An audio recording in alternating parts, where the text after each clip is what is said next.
Good morning. Welcome to the Sunday, December 13th meeting of the Natural Rights Sangha.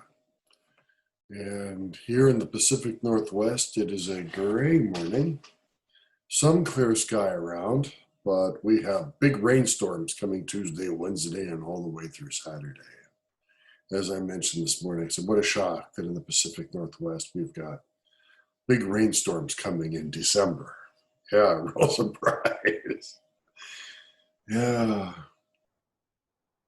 Meanwhile, it's interesting in America, there was just a headline saying 77% of Trump voters believe Trump got cheated out of his election. Well, back in 2000, about 100% of Democrats were convinced that their person got cheated out of the election. I don't know what the big deal is. Everyone's disappointed, and in this case, I just hope everyone lives by the precepts. Of course, not everyone does.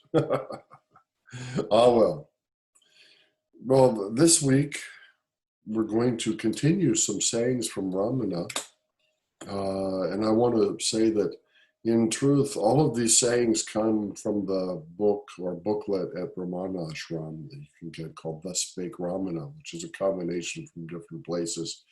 And if you'd ever like a truly wonderful commentary on them by a spiritual being who is much more profound than me, let me know, and I will definitely send you the links and everything and information about this person.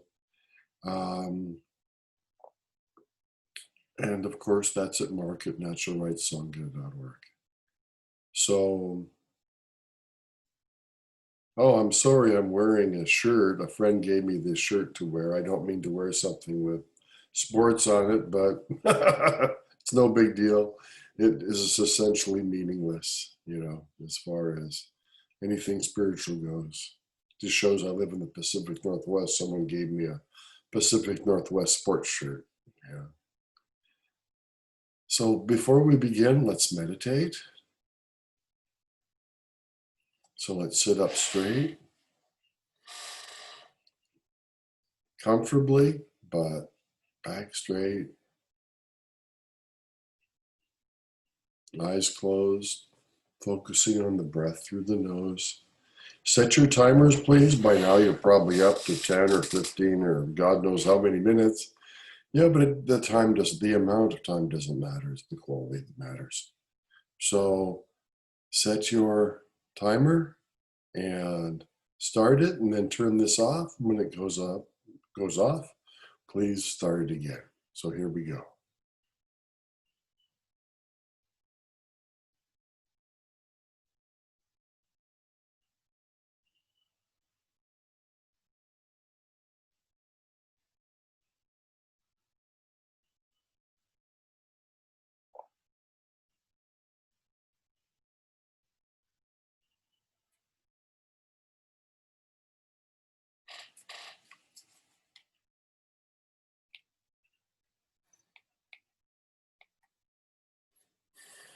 Welcome back. Okay. So this comes from Thus Spake Ramana, from Sri Ramanaswaram, the 2002 edition. And this is listed as number 94. Pure consciousness, wholly unrelated to the physical body and transcending the mind, is a matter of direct experience.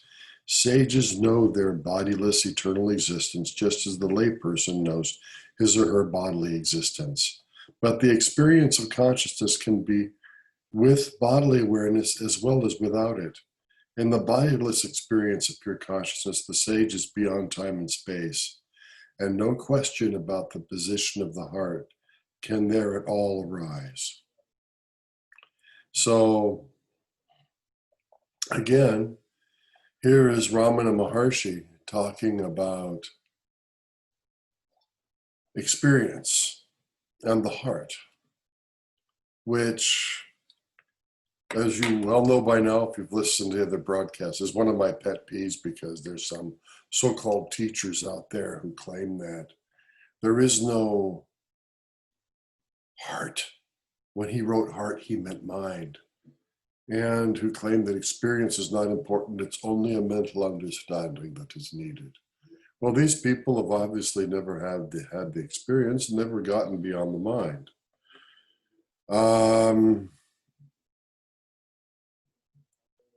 So where are they? What have they done?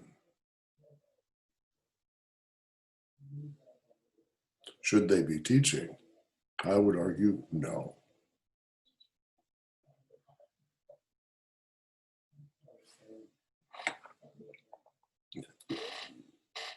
Number 125. There is no greater mystery than this, that being the reality ourselves, we seek to gain reality. We think that there is something binding our reality and that it must be destroyed before the reality is gained. It is ridiculous. A day will dawn when you will yourself laugh at your effort. That which is on the day of laughter is also now. All it is here right now. There's no greater mystery than the fact that we don't get it. And as one who has been in that paradigm for a long time, I totally relate to the not getting it and fighting hard to get something which is already there. But that's how we all start. That's how it is. That's just the way of, I mean, I should say 99.99999% of people start there. Okay, there might be a rare exception who just doesn't, but very rare.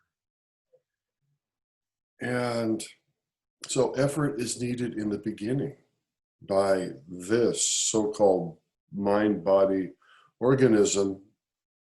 And we talked about in the last few lessons about vichara and how we need to meditate because we are the subject and we want this object and we want this to happen. And subject, object. But once we leave the subject, object behind, we're in vichara. And then that's a different place. That's an awakened place. And once we're in vichara all the time, that's realization, at least according to Ramana. Well, let's move on.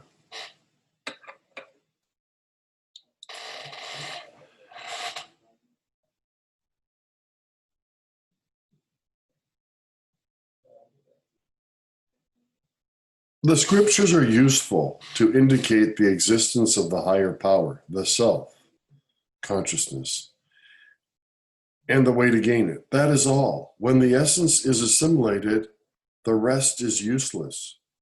As one rises in the scale, one finds the positions he has transcended to be steps to the higher stage and so on. When the goal is reached, it alone remains and all the rest is useless. That is the stage when all of the teachings and everything we've learned becomes useless. And they use the word shastras for this. Now, yeah. I mean, it's that way in a lot of things, isn't it? Building blocks. We take steps. And after a while, we don't need the steps anymore. In martial arts, first we're taught how to block. Then we're taught how to block and to strike. And my teacher once said, well, a true master knows how to strike without blocking. So the blocks become fairly irrelevant to the martial arts master as compared to for a beginner. It's a relative thing. It's a comparative thing, I know. Now, there are teachers who run around telling you from the beginning, all effort is worthless, meditation is worthless, don't read the holy books, they are not needed. And these guys are idiots because they are needed in the beginning. They're needed to give you the hints. They're needed to give you the path. They're needed to tell you the way. They're needed to show you what's there. Later on, there's one of these that talks about the seeking of spirituality is like you become your friendly pet dog who scents you, smells you in the forest and is looking for you. And no matter how many other things get in the way of that dog, it just keeps going because it knows it's there, and they will go until they find it. They find you. Well, you are like the dog looking for spiritual truth. You're looking for the knowledge of all that is, of that reality. And as long as you keep scenting and smelling and looking and listening, you'll get there. But you have to do that. Do that. And then once you've gotten there, you realize I never needed to do any of it because I was already there. But until you're there, you need to do that thing. Do that thing. So, yes, it's somewhat paradoxical. And therefore, some people make fun of it. Like one of my brothers makes fun of the whole spiritual path. He himself is religiously devoted to science and to astronomy and to other things. So he has his own faiths, but he doesn't call them that.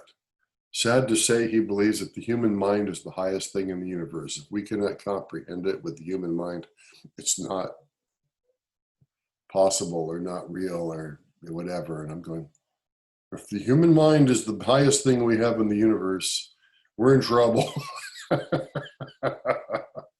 But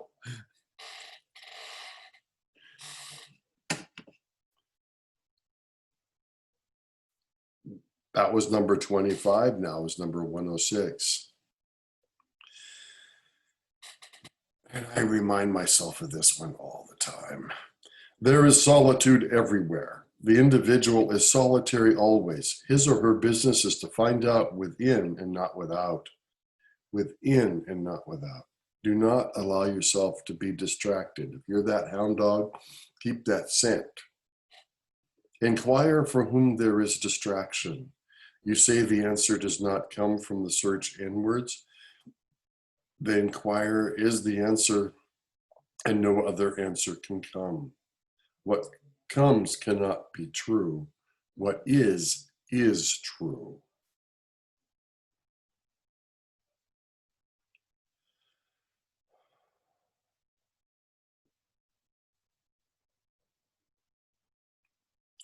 You know, the whole thing about needing a mountain to go to or a cave out in the forest or to be alone in a hermitage somewhere.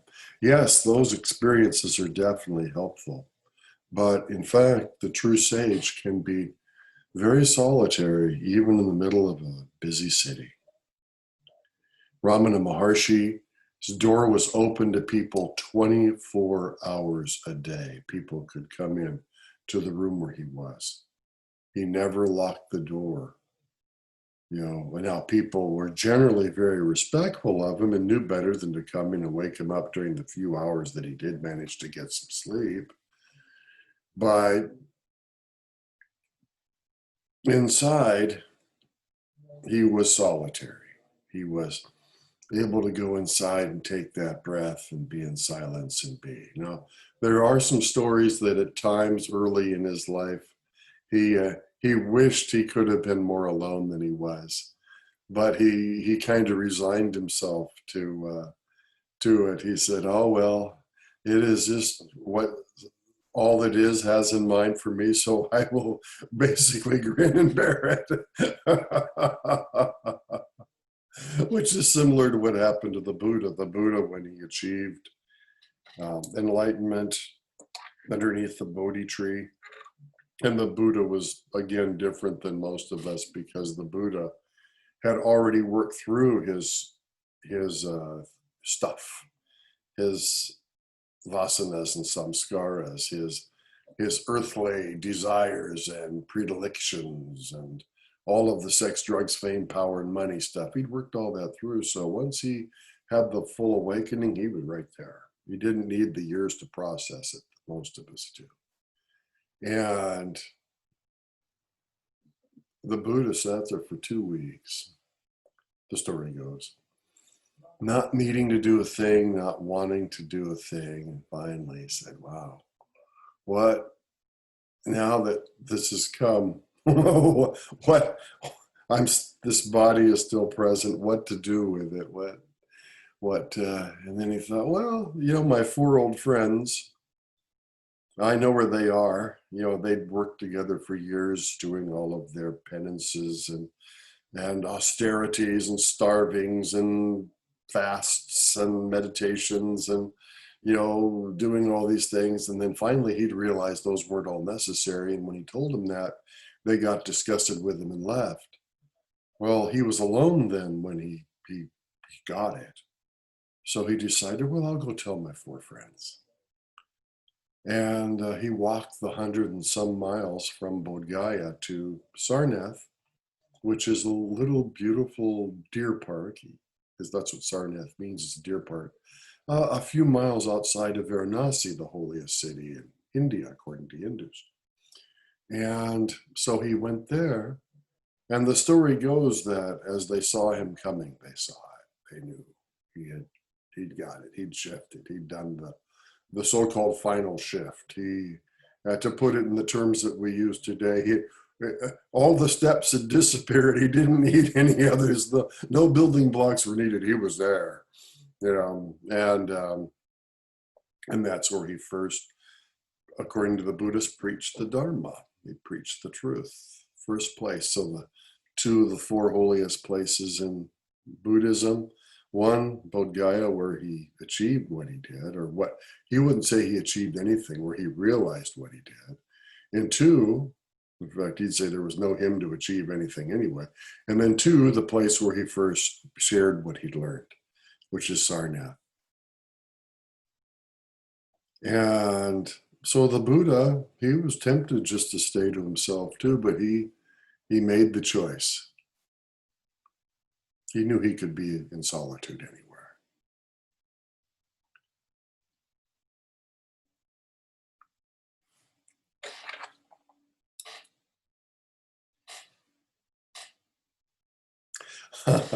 The next one is 110, which is, I already mentioned it. It's the fact that the spiritual path can be compared to a dog tracing its master by his or her scent.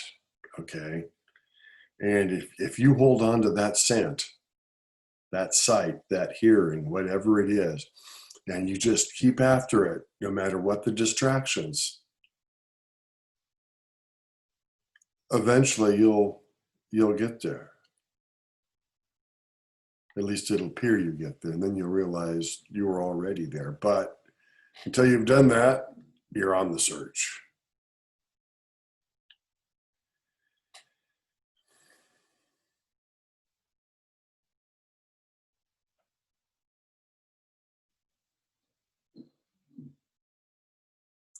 The next one, 120, talks about extinction.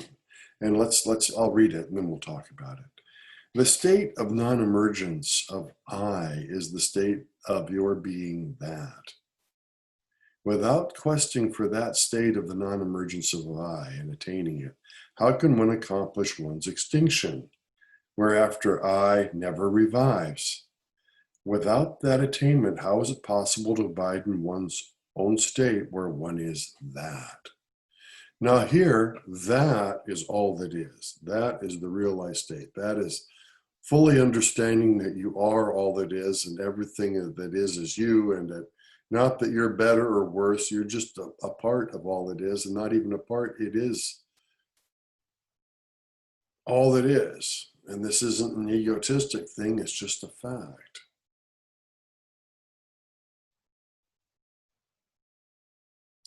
Now, the I he's talking about here is the small I. It's the mark. It's the Sheila. It's the me. the little I, the body, the mind body that's running around trying to stay healthy and have enough money to eat and maybe do something fun. This, and to avoid things we don't like. This I, Ramana talks about extinction. And sometimes he talks about killing the ego. And as I've said before, he doesn't really mean killing it like taking out a gun and shooting yourself. He means killing it like we mean it when we say kill the car, kill the engine. We don't mean to machine gun it. We mean to turn it off. Turn off the power of the ego. Turn off the power of the I sense. Put the I sense where it belongs, which is as a servant, not the master. Hey, Buddha, his whole life, if someone said, "Excuse me, Sir Buddha," he would turn and say, "Yes." Ramana Maharshi, if someone said, "Oh, Bhagwan," he'd go, "Yes." You know, if he was talking at the time, you know. Now, so they recognize that yes, this thing is here, this body, this thing that people call Ramana or Buddha or whatever is here. But they knew better than to think that was really them. So what he's talking about is to get to that place where the power of this sense of identity is gone. It's extinct. It's been turned off. Yeah. And Ramana gives the path to do this. And in fact, as has been pointed out, gave at least 10 different methods of doing that throughout his teaching. So anyone that says he only gave one, no.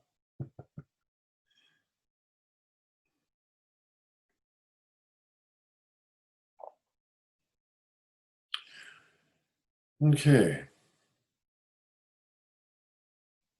Ramana, of course, is right here above me, right behind me. I like having Ramana around.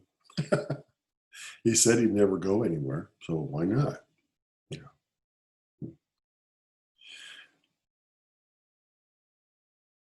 Questions, comments, anything at all, please write to mark@naturalrightsangha.org. And as usual, let's finish with the four immeasurables. And let's start with the self, the so-called small I self. Okay. So please repeat after me. May I have happiness in the causes of happiness. May I be liberated from suffering and the causes of suffering. May I never be separate from the happiness that is free of sorrow.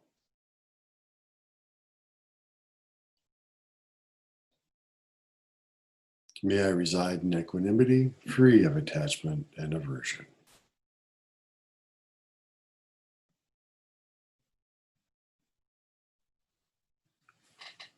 Okay, and now, as usual, let's move to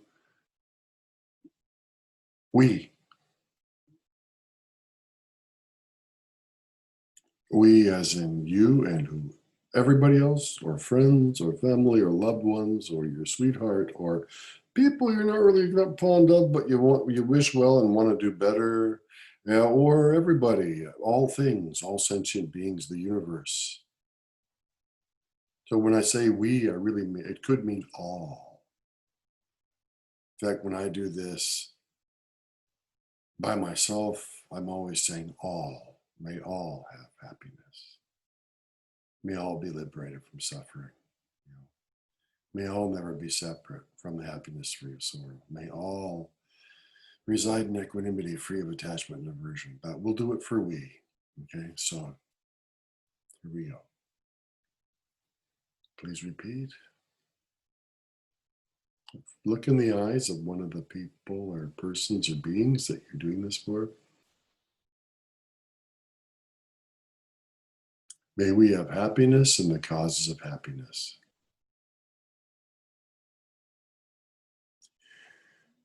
May we be liberated from suffering and the causes of suffering.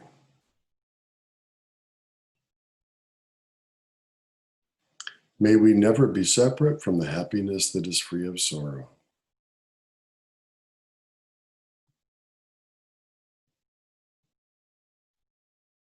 May we reside in equanimity, free of attachment and aversion.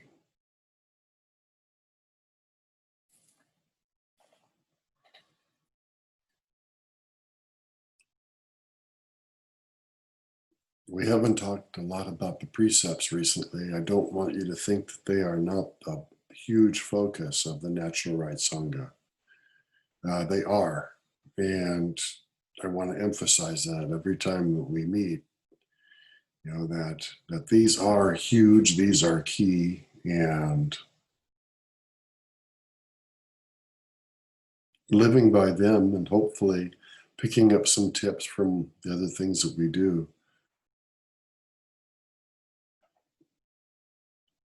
I believe will most certainly be a benefit in your life.